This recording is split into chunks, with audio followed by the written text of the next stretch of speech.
Hey guys, how's it going? So I would like to share a few things with you today. As you can see, the topic of this video is mainly railroad tunnels and the curious castle-like architecture surrounding many of them, as well as the claimed time frame. I would also like to compare these to some very interesting items that appear in books from the 1600s, which show the ruins and architecture that already existed at that time. Again, my purpose is not necessarily to figure out who built all of this stuff throughout the world, or even exactly when it was built. My purpose is to emphasize that certain items already existed in the 1600s, as you will see later on, including tunnels. Now, I would like to stress that this is not a conspiracy video. My point in this video is valid whether the mainstream narrative of our history is true or whether it is a complete fiction. Either way, the same conclusion can be drawn, which is that comparatively speaking, our current society is lacking, and that is to say the least. Let me quickly explain what I mean, and then I will continue on with the analysis of the old books and these tunnels. And just like the prisons and the fantastic stories surrounding them, many of the fancy-looking tunnels come with a ghost story or some other legend. So, the mainstream history claim is that within a span of about 50 or 75 years in the 1800s, starting at about 1830, before electricity, before power tools, cars, and trucks, with just horses and buggies, shovels, and sweat and tears, mankind was able to construct, and this is worldwide, the following items at least. We fully built out cities with homes, offices, and the required city planning and infrastructure. We built massive government buildings, such as Capitol buildings, post offices, utilities, all with extravagant, ornate art and architecture. We built megachurches and cathedrals. We built prisons on a massive scale, as I just showed in my previous video. We built huge insane asylums. Again, some crazy architecture, and pardon the pun. We built railroads, and this includes mining all of the iron ore, blast furnaces to make the vast amounts of iron tracks required, the logging industry for the thousands of railroad ties, the transporting and laying of thousands of miles of iron tracks, using horses and buggies again, and constructing all of the bridges, blasting through valleys, making hundreds if not thousands of tunnels through all types of mountains and terrains and rocks, and again worldwide. We also dug quarries and processed and transported all of the very heavy stones that were needed to build all of these amazing buildings. Again, no trucks or trains, just horses and buggies, at least until the railroads were completed. Next, we have the construction of the factories and warehouses involved in all of these civil works undertakings. Organization of the supply chains and markets that would have to exist to support all of these projects. And all of this amazing, highly skilled, stunning architecture was done before, and let me repeat, before widespread electricity, compulsory government education, the Federal Reserve, even before the income tax that everyone loves so much.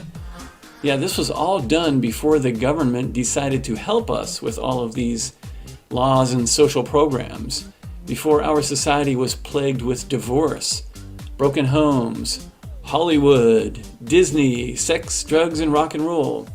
And let's not forget all of the wars that the United States was also fighting at this time.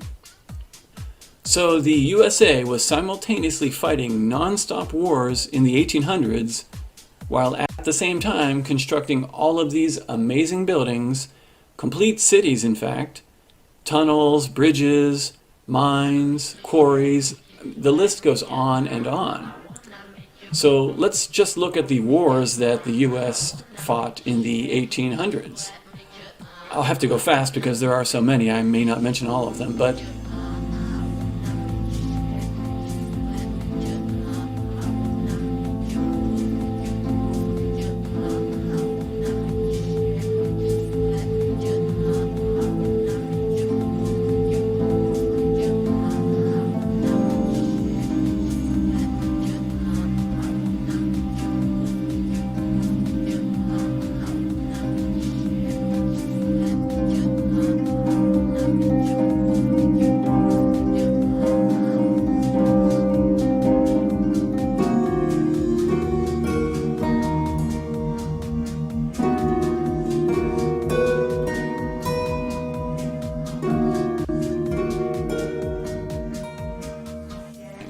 very painful.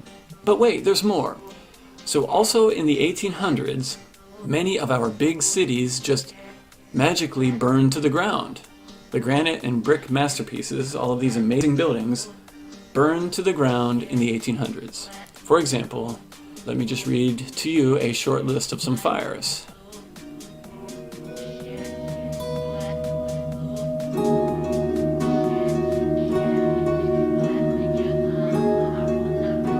Painful again.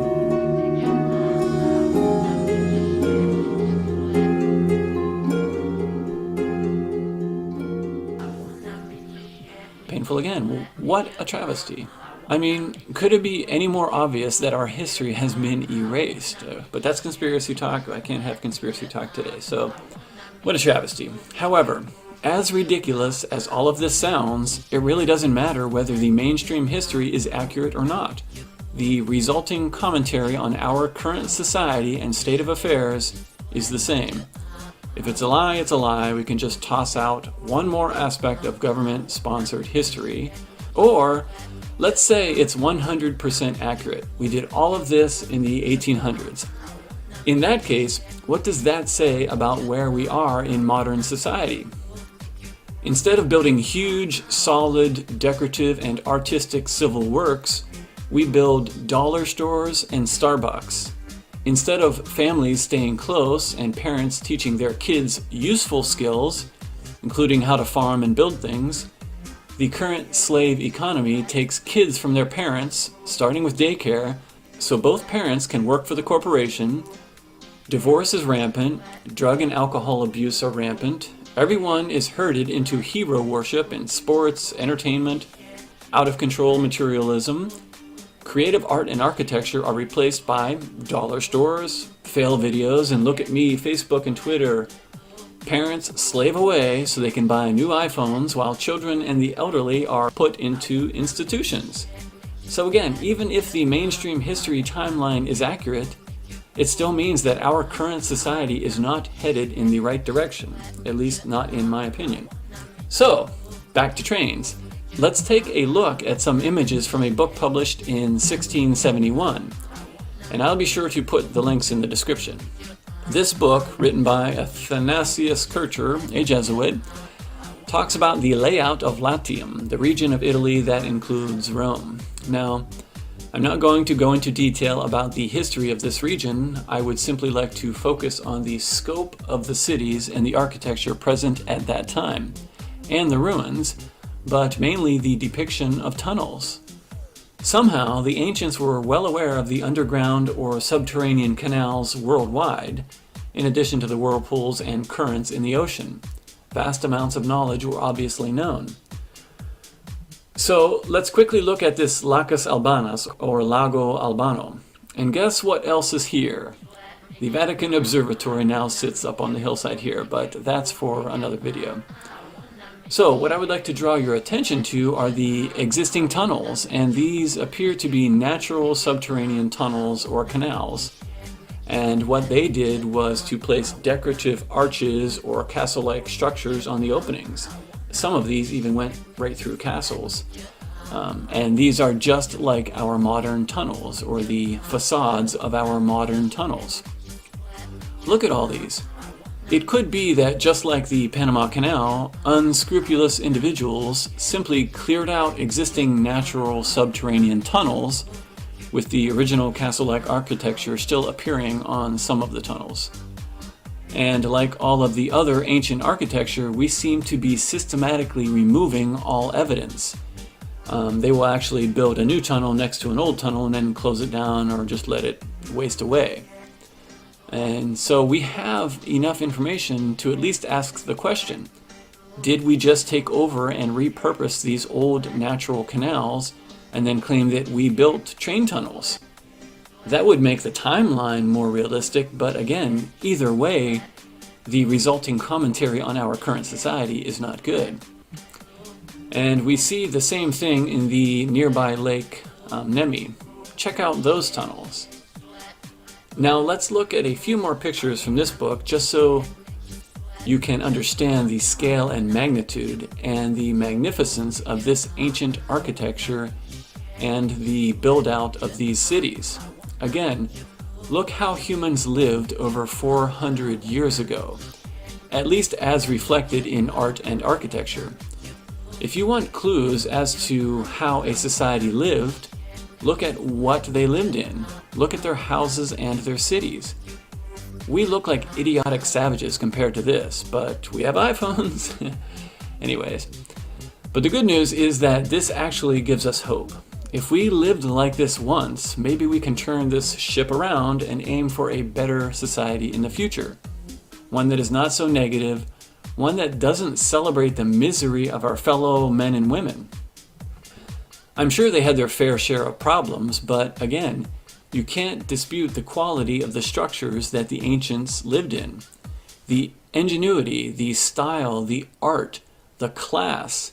This stuff just brings a smile to my face, and again I stress, even if the history is exactly what they say it is, this is still a reason to have hope, and more importantly, to recognize and admit that the way our society is evolving, the direction we are headed, is not so good looking. It is downright dangerous, negative, and evil. We must seek balance. So, enough of that book. Let's just quickly look at a few pics from another book called Mundus Subterraneus, or The Subterranean World. Another crazy book dealing with all kinds of science and geography. There are a couple of items I would like to point out. First, notice all of the illustrations and mapping of various subterranean tunnels or canals, obviously well known again. And these are accurate. You can confirm the existence of the canals at this lake in addition to the whirlpools listed in the various maps off the coast of Sicily and Norway. I'm not sure why it's a mystery, seeing as it was well understood 400 years ago, at least the location and description of these items. And again, we have a couple of tunnels with ornate architecture around the openings, and curiously there is a pyramid in the background of this one. It's very nice. And another feature of these books is that they show massive hollowed out caverns in mountains where the waters converge, with waterfalls, rivers, whirlpools, very curious large hollow areas inside mountains. And they even show a giant ladder. Strangely enough, in my research for this video, I stumbled onto something very interesting in this regard, and basically it was the fact that in addition to the CERN facility, which you may be familiar with, we also have about 11 what are called deep underground neutrino experimental labs. And basically these are along the same lines as anything that has to do with NASA.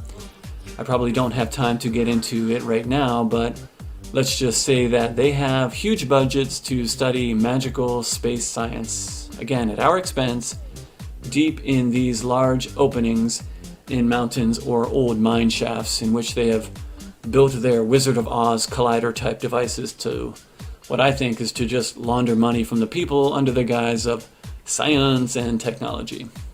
I stumbled on this when I was looking at the Frejus rail tunnel between Italy and France, and I found the Modane Underground Laboratory, or the Frejus Underground Laboratory. And this is in the Frejus tunnel, and it is an offshoot with a big opening that they use for science. And looking at the pictures for these neutrino labs, again, they exist worldwide. It reminds me exactly of NASA and the ISS shenanigans they have going on. And just like prisons, the tunnels were all supposedly designed, excavated, and built in the 1800s. And just like the fancy prisons, many of the fancy tunnels come with ghost stories or other fantasy tales. For instance, the Clayton Tunnel comes with its accident story. Clayton Tunnel had a signal at each end, and it was the failure of the signalman to ensure that the signal had returned to danger that led to the worst ever accident on that line. And the Guoliang Tunnel has a funny construction story. A group of villagers led by Shen Mingxin made plans in 1972 to carve a road inside the side of the mountain. They sold their livestock to raise funds to buy tools and materials. 13 villagers began the project, with one dying during construction. And without access to power tools, they undertook construction mostly with hammers and chisels. I guess they never ate or slept. At the most difficult stage, the tunnel progressed at a rate of 1 meter every 3 days. It is 1.2 kilometers long, 5 meters tall, and 4 meters wide. The tunnel opened to traffic on May 1st, 1977. Its creation has turned the village into a tourist attraction. The area has also been used as a film location. Yeah, it was probably dug by Hollywood, knowing those freaks. And the Hoosac Tunnel has several tales of accidents and ghosts. The Hoosac Tunnel in Massachusetts is an interesting piece of civil engineering. When it opened in 1876, it was the longest tunnel in North America. Kept the title for 40 years, and the second longest in the world. Yet the workplaces of the 19th century aren't remembered for their safety culture, and those involving explosives inside mountains were worse than most. By the time it was finished, Hoosac Tunnel had very much earned its nickname, the Bloody Pit. And it goes on. The worst of the many accidents during construction occurred October 17, 1867. Fumes leaking from a gas light met a candle, sending a wave of flame and debris down the main shaft. 13 people died, and when a worker was lowered to investigate, he emerged sputtering and saying, "No hope, no hope." The shaft flooded and bodies floated to the top.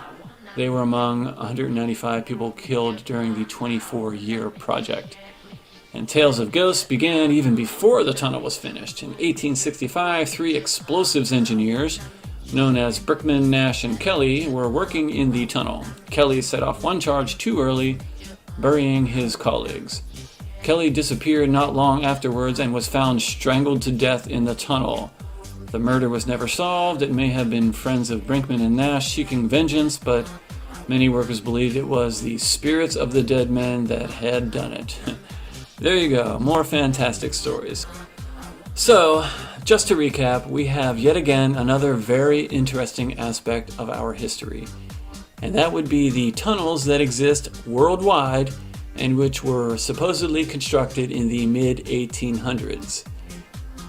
My purpose here was simply to look at the claims of exactly what was built and when it was built, using logic and reason, and taking into account the entirety of what was going on at the same time in the 1800s, namely the construction of every modern city, government buildings, churches, universities, factories, prisons, insane asylums, ships, railroad cars, railroad tracks, the laying of thousands of miles of railroad tracks, roads, digging mines, digging tunnels, constructing bridges, fighting wars, fighting fires, and introducing electricity at the end of the century. Not to mention the building of huge temporary buildings for the many World's Fairs held in various cities at the end of the 19th century. It's amazing stuff. But like I said, this is not a conspiracy video. Even if we accept the mainstream narrative, that still proves the point that our current state of society, the state of the human race, compared to what was going on in antiquity, is headed in the wrong direction. There is entirely too much negativity and deception going on. If you don't like the word deception as relates to our rulers, you can just use incompetence. It's time to wake up, look around, and admit that we are on the wrong path. We need to stop looking for a hero politician to save us, and we need to start acting like humans, not savages. We must seek balance. Peace, and thank you very much for watching.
I wanna make you shake, make you sweat, make you I wanna make you move, make you groove, make you I wanna make you shake, make you sweat, make you I wanna make you move,